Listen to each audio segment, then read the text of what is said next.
Hello my people, j'espère que vous allez bien. Bienvenue dans ce nouvel épisode de podcast MOQ, du podcast MOQ, pardon, le podcast No Bullshit. On vous apprend comment créer des produits qui cartonnent et à élever votre niveau business. Moi, c'est Paul Guérin et je suis le créateur de La Boîte à Fournisseurs, une agence qui aide les très petites entreprises et les startups à créer des produits qui cartonnent et à trouver des fournisseurs fiables en Europe.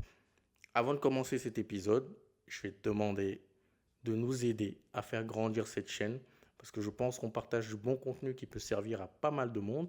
Et donc pour cela, tout ce que tu peux faire, c'est t'abonner et partager cette vidéo à tes proches parce que je pense que ça peut aider toi ou l'un de tes proches. Alors n'hésite surtout pas. Alors aujourd'hui, on va parler d'un sujet qui est un peu moins fun que d'habitude, hein. Même si on va dire le business n'est pas fun, c'est lorsque je me suis lancé, il y a eu pas mal de désillusions que j'ai connues. Et je ne sais pas à quel niveau business tu es, si tu as envie de te lancer plus tard, si tu t'es déjà lancé, si tu es primo, si tu es senior entrepreneur, c'est-à-dire depuis plusieurs années. Mais en tout cas, j'ai envie de partager avec toi les désillusions que j'ai connues, c'est-à-dire ce que tu vois avant d'entreprendre et ce que tu vois pendant l'entrepreneuriat. C'est pas du tout la même chose. Et je continue encore d'apprendre, je continue encore à découvrir des choses. Et justement, j'ai envie de les partager avec toi. J'ai pris des notes. Donc, tu, tu, tu m'excuseras lorsque je regarderai mon téléphone. C'est juste que j'ai pris des notes pour être un petit peu plus structuré, si tu veux. Alors, la première chose que, euh, que la première désillusion, on va dire, c'est que moi, enfin, on va dire ce qu'on appelle un technicien. D'accord? Dans un business, normalement, vous avez trois types de personnes. La première, c'est le technicien. La deuxième, c'est le chef d'entreprise. Et la troisième, c'est le comptable financier, etc. Moi, je suis plutôt de la partie technique. D'accord? Technicien, c'est-à-dire moi, j'applique dès qu'on me donne, je sais exécuter, je sais faire en sorte que les choses soient faites. D'accord? Make things to be done. Moi, ça on va dire, c'est ma zone de génie. C'est-à-dire faire ce qu'il y a à faire pour que les choses fonctionnent bien. Avec méthode, avec discipline, avec persévérance, avec patience, etc. On va dire ça, c'est ma force. Et je me suis dit qu'en me lançant en business, vu que j'étais super carré, je suis quelqu'un de super carré, bah, ça va fonctionner et qu'avec ça, en fait, ça suffira pour lancer un business et pour que ça fonctionne bien. Mais non, non, non, c'est pas ce qui s'est passé parce que je me suis rendu compte que les compétences ne suffisent pas. D'accord? Vous pouvez avoir des compétences techniques, vous pouvez être très bon, vous pouvez être un très bon avocat qui connaît trop bien le droit, etc., qui connaît le droit sur le bout des doigts. Mais s'il n'est pas un bon orateur, c'est mort. S'il n'est pas un bon financier, c'est mort. Si ce n'est pas un bon chef d'entreprise, s'il est par exemple dans un cabinet où il y a d'autres avocats avec lui, c'est mort, il ne va pas réussir. Et donc, moi, je me suis rendu compte de ça, on va dire un peu tard, mais il n'est jamais trop tard, hein, on apprend toujours tous les jours, de me dire que, en fait, faut que tu upgrades, d'accord? Paul, faut que tu upgrades, faut que tu t'améliores dans tout ce qui est chef d'entreprise, dans tout ce qui est management, parce que maintenant, bah, je commence à déléguer certaines choses. Faut que tu t'améliores dans tout ce qui est communication, que tu ailles plus communiquer, parce que moi, je suis quelqu'un de très introverti. C'est-à-dire que je suis dans ma bulle, je fais ce que j'ai à faire et puis c'est tout, je parle pas beaucoup. Donc, j'ai besoin de m'élever et de devenir une meilleure personne pour devenir un meilleur chef d'entreprise et non un meilleur technicien. D'accord? Un meilleur chef d'entreprise et non un meilleur technicien. Ça, c'est mon goal et je suis actuellement en train de travailler dessus. Je lis des livres, je suis des formations, notamment dans tout ce qui est vente. Parce que forcément, un technicien, c'est pas un bon vendeur. D'accord? Donc, je m'améliore, j'essaye aujourd'hui de bosser dessus. Donc, ça, c'est la première chose que j'ai apprise, on va dire la première désillusion. Et celle-là, elle fait très très mal, je vous assure. Parce que j'étais bien sur mes lauriers en disant, ouais, moi, je connais mon métier, ça va fonctionner, il n'y a aucun souci à se faire. Et ben non, ça ne fonctionne pas comme ça, malheureusement. Deuxième désillusion, lorsque j'ai commencé à entreprendre, c'est que c'est pas parce qu'il y a un marché et que votre produit est bon que les gens vont acheter. C'est paradoxal, hein. Il y a un marché, vous voyez qu'il y a un marché, les gens, vous voyez qu'ils ont un problème, mais ils n'achètent pas. Étrange. Je dis, mais attends, je comprends pas. J'ai fait un appel découverte avec lui, il m'a dit oui, j'ai besoin de ça, j'ai besoin, oui, c'est avec toi que je vais travailler. Lorsque vous envoyez le devis, silence radio, plus de son, plus d'image, il n'y a plus rien qui se passe. La personne finalement, elle n'achète pas. Et le pire, c'est que quand tu la relances, elle ne te répond plus, elle te ghost. Voilà, tu te dis, mais attends, en fait, qu'est-ce qui se passe? Et en fait, il faut savoir conjuguer avec ça. C'est-à-dire que vous pouvez avoir la bonne idée, vous pouvez avoir le bon produit, mais les gens, finalement, ils n'achètent pas soit parce que bah, vous n'êtes pas un bon vendeur. Moi, j'avoue que j'ai beaucoup de choses à faire dessus. Soit, en fait, les gens n'ont pas vraiment ce problème-là, il n'est pas assez douloureux pour eux. C'est-à-dire que vous ne pouvez pas rentrer assez profond, même si on dit souvent rentrer dans la psychologie de votre consommateur, etc. Mais des fois, c'est très difficile. Des fois, vous avez tout fait. Vous avez fait tout ce qu'il faut. Vous êtes rentré dans sa psychologie. Vous avez fait exactement ce qu'il faut pour l'attirer. Maintenant, lorsqu'il voit le devis, en fait, il n'achète pas. Là, en fait, c'est deux problèmes. Soit le mec, en fait, ou la personne, son problème n'est pas assez dur, c'est-à-dire douloureux, urgent et reconnu, il se ment à lui-même. Soit il y a un souci dans le processus de vente et d'inbound pour attirer le consommateur. Donc ça, c'est la seconde désillusion. Même s'il y a un marché, même si vous avez un bon produit, même s'il y a des clients, vous avez vu qu'ils ont besoin de vous, c'est pas pour ça qu'ils vont forcément acheter. Donc ça, il faut conjuguer avec et il faut continuer à s'améliorer juste pour que avoir le maximum de prospects pour qu'il y ait le maximum de conversions en fait. Donc là, c'est un peu sur ça que je me base aujourd'hui. Donc beaucoup de gens, ça va revenir aussi au troisième. Le troisième, c'est que beaucoup de gens ne savent pas ce qu'ils veulent en réalité. Il y a beaucoup de gens qui se mentent à eux-mêmes. Il y a beaucoup de gens qui font des choses parce que la société leur dit de faire comme ça. Il y a beaucoup de gens qui font des choses parce qu'ils ont vu quelqu'un d'autre le faire. Ils ont vu un ami le faire. Ils ont vu énormément de choses sur les réseaux sociaux. Beaucoup de gens ont vu le closing, ils veulent se lancer dans le closing. Beaucoup de gens voient lancer des produits avec du beurre de karité, lancer des suites à capuche. Du coup, eux aussi veulent le faire, mais ils n'ont pas de problème à résoudre. Et ça, c'est pas un business en fait qu'ils construisent avec leur trip. Donc forcément, lorsque vous allez leur présenter un devis et qu'il faut passer à la caisse, en fait, là, ils commencent à se poser la question et se dire, ah, mais en fait, pourquoi je fais ça? C'est-à-dire que la réflexion, elle se fait tardivement lorsqu'il faut vraiment passer à l'action. Et donc, vous allez avoir énormément de clients comme ça, que vous soyez dans le service ou dans le produit. C'est-à-dire des gens qui veulent faire parce que les autres ont fait, c'est-à-dire qui suivent la masse. Et lorsqu'il faut passer à l'action, bah, il n'y a plus personne. Il n'y a plus de son, plus d'image. Ça, au début, c'est dur, hein. C'est dur à comprendre. Mais quand ça arrive une fois, deux fois, trois fois, quatre fois, cinq fois, on se dit, bon, en fait, c'est l'humain qui est trop complexe. On ne peut pas tout comprendre des fois, même si on comprend beaucoup de choses, même si on apprend beaucoup de choses, on ne peut pas tout comprendre. Donc, il faut accepter parfois et puis tout simplement passer, continuer, aller chercher d'autres prospects.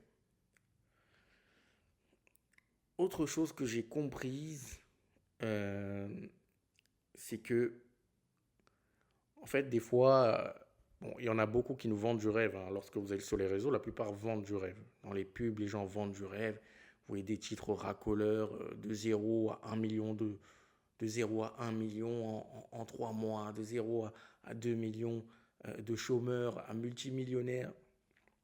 Le sujet comme ça c'est faux. Je vous dis la vérité, c'est hyper faux.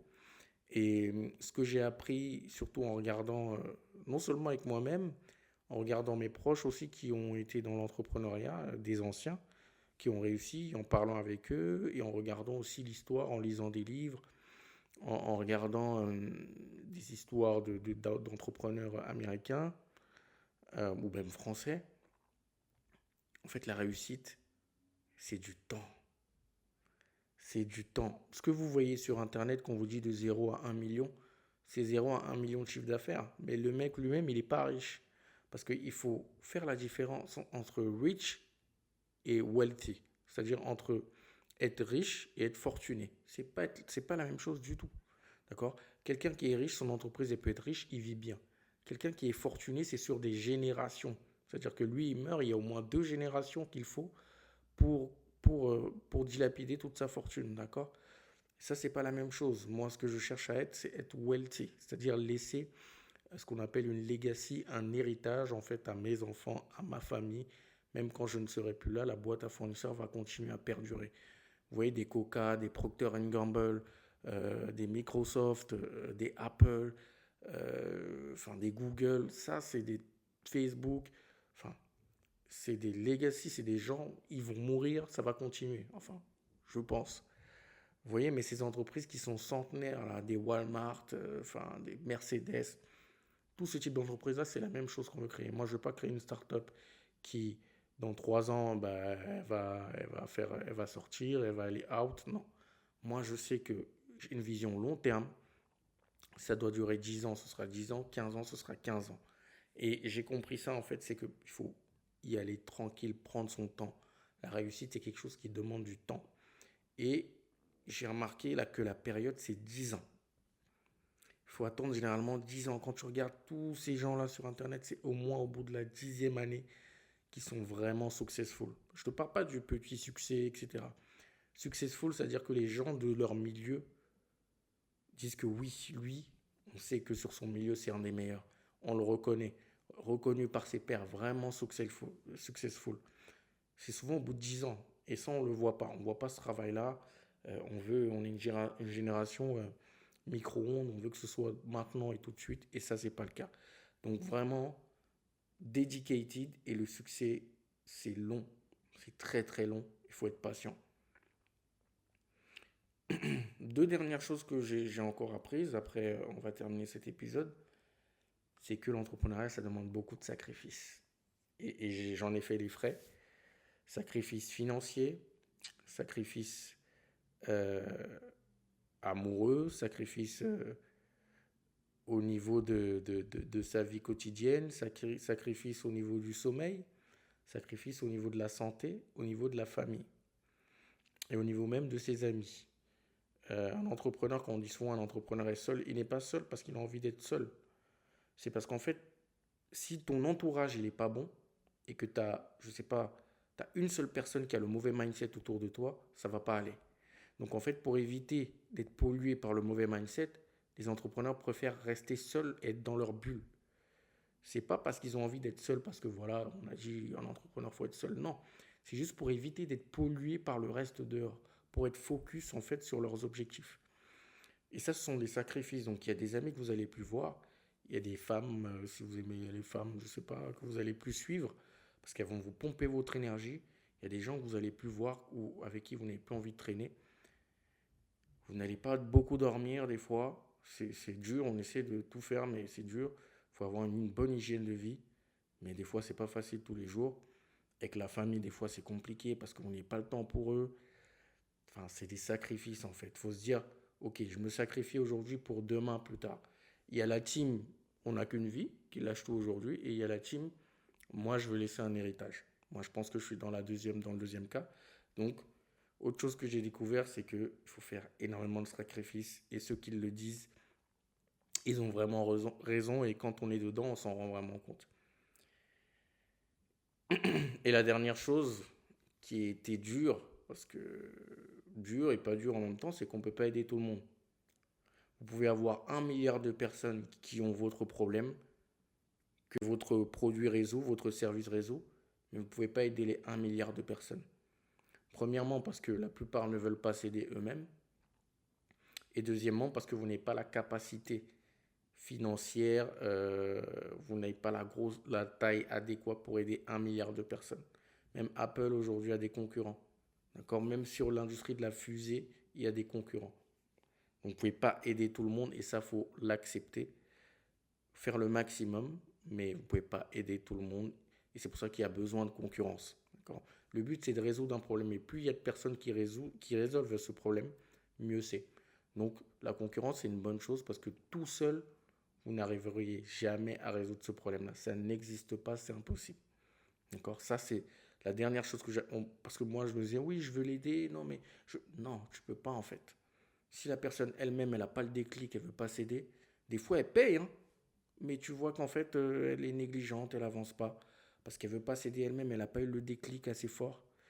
Et deuxième chose, c'est que bah, vous n'êtes pas assez capé, assez fort. Aucune entreprise n'est assez costaud dans ce monde, même LVMH, dans le luxe, ils ont des concurrents. Ils ne peuvent pas répondre à toute la demande.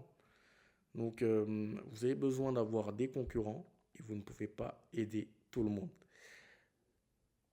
C'est ce que je voulais partager avec toi aujourd'hui, avec vous. J'espère que vous aussi, ça vous touche et que ça vous donne au moins des arguments si vous voulez vous lancer. Dites-moi en commentaire si vous êtes dans le même cas, si vous aussi vous avez appris des choses, si vous avez eu des désillusions lorsque vous êtes lancé en entrepreneuriat ou si vous avez des idées reçues et vous voulez qu'on en parle, n'hésitez pas à me le mettre en commentaire. J'espère que cet épisode vous a plu. Si c'est le cas, abonnez-vous pour d'autres épisodes de ce genre et partagez-le à quelqu'un qui a besoin d'entendre ça, quelqu'un qui a besoin de force pour se lancer parce que c'est important. On se retrouve pour le prochain épisode. Prenez soin de vous, prenez soin de vos proches et je vous dis à bientôt. Ciao, c'était Paul.